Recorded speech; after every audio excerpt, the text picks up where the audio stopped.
Blog Talk Radio.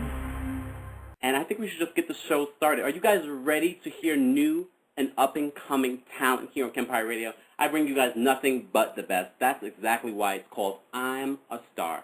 So I wanted to introduce you guys to a new artist. His name is Shamar Forte.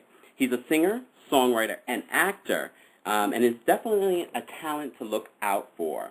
Shamar says that he's a special artist who blends many futuristic sounds together to create his very own lane, complete with elements of R&B, soul, alternative pop, and more. Shamar was born in Newport News, Virginia, and raised in both New York City and Fort Myers, Florida. He grew up within a military upbringing, thus allowing him to travel extensively, and adapt to various cultural and musical genres.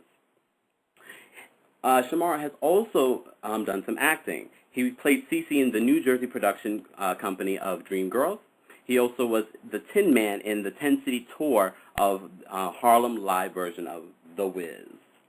Shamar studied also with Miss Tasha Smith. If you guys do not know who Miss Tasha Smith is, all you got to do is look at Why Did I Get Married?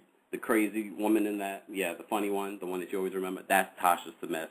He studied with her. He also appeared on BET's 106 in Park's Wild Out Wednesday, which featured unsigned talent.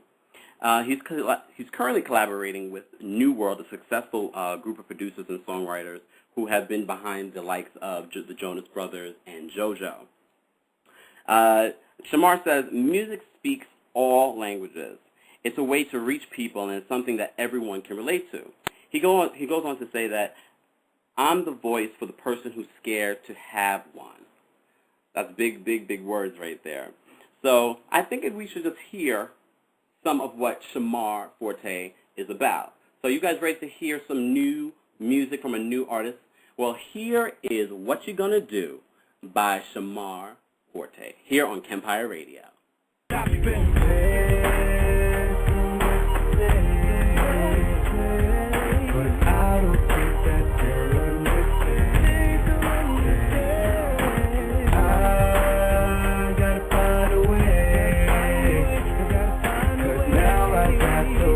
In my head, what you gonna do? What you gonna do? What you gonna do? What you gonna do? What you gonna do? What you gonna do? What you gonna do?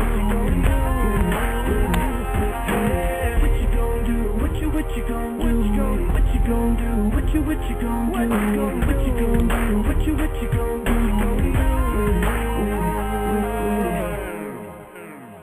It's a wrap.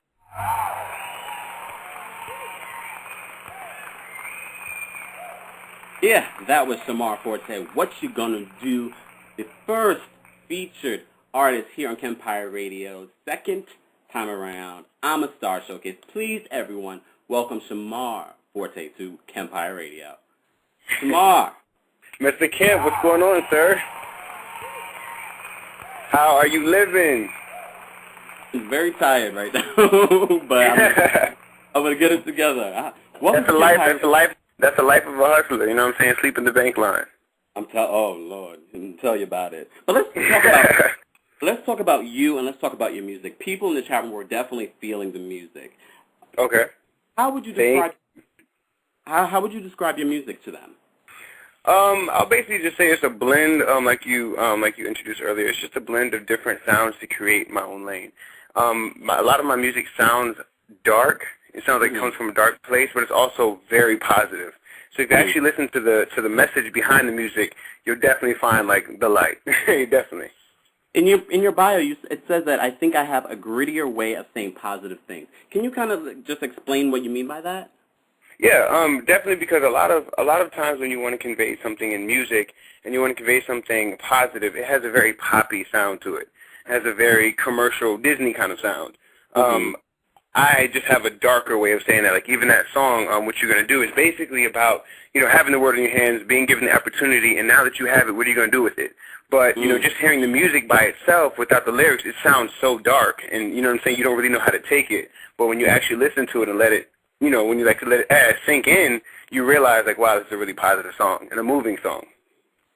How do you plan to make a dent in the music industry? That's the big question I'm going to ask all the artists tonight. How do you feel that you're going to set yourself apart from the rest of the industry? I know you say your music is a little dark, but with a positive message. But what else? Well, I don't really plan on making a dent. I just plan on coming in and showing who I am, first and foremost. And second of all, basically making myself known, I guess. I think the music will speak for itself. And what sets me apart, melodically, lyrically, and conceptually, my music is just different. It's not necessarily the music that you're probably going to want to go to the club and put on. Some of it is, depending on which one it is, but I don't have just like a club album. I have an album of real life, real situations. So I feel that what's going to really set me apart is, like I said, melodically, lyrically, vocally, conceptually, everything. It's just totally in a lane all its own. What or who has influenced your music and your performance style? Well, I would actually say on a non-musical standpoint, definitely I'm influenced by God, my mother, my father. They definitely influenced me a whole lot. My family. As far as music, my favorite singer of all time is Donny Hathaway. And Lenny Kravitz. I mean, I can go on. Salman Burke, Jackie Wilson, just a lot of different people. And combining that with the sound of today, but still keeping it timeless. Definitely Seal as well.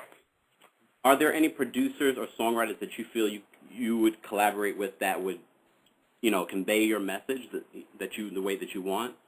Or just producers you want to work with in general? I mean, there's definitely a list of producers that I would want to work with that would probably take up more time than I actually have.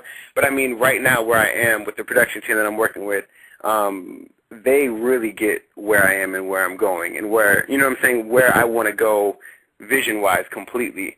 And as far as songwriters, I mean, I guess they're, honestly, for me, and I guess going back to your other question, what sets me apart is I write my own music.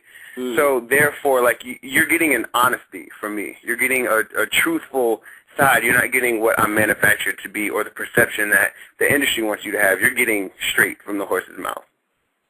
So we see this very serious, very positive side of you. What's the fun side of Shamar? I didn't know there was a serious side.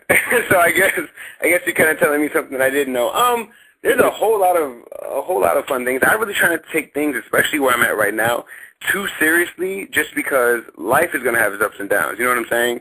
Yeah. And the situations that you're in are always temporary. Rihanna said it best: "No pain lasts forever."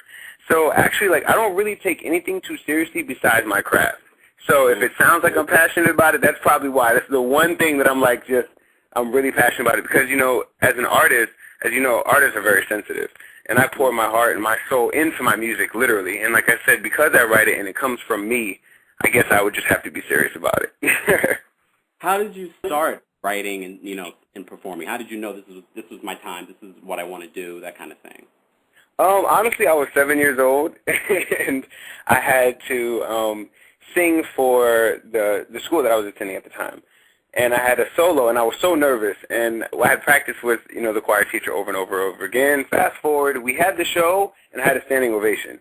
So afterwards, I was like, you know what, this is what I want to do. But when I started taking it really seriously, I was about 17, and it was just something that I could not stop doing. You understand what I'm saying? When most 17-year-olds they can't stop, going out with their friends, going out and partying. I couldn't stop singing. I couldn't stop writing my music. I couldn't stop making love to my music. So it was then that I really knew, wow, this is what I really, really, really want to do.